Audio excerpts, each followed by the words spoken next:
Hello, New Yorkers. My name is George Martin.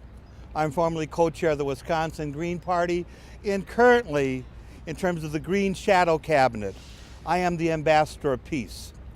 I have worked in your city for more than 40 years on the corporate end, but also in helping lead United for Peace and Justice, which is the largest peace coalition in our country. And I'm here today to talk about Congressional candidate James Lane.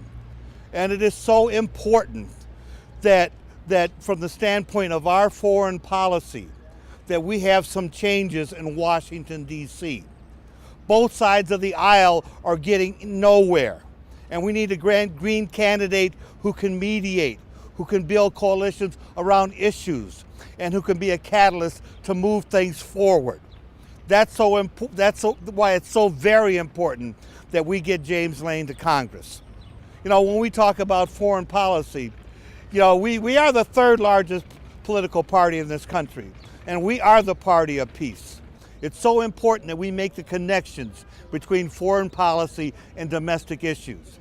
And James understands that clearly. I was so proud to see him out in terms of the $15 minimum wage. And as anyone knows from the progressive end, we need to build that base that's just and right, while we spend more than half of our federal tax money on militarism. We need to make those changes and make those connections and bring those dollars back here to New York City in terms of employment, health, and education. We need a candidate who's talking about and will implement a Green New Deal.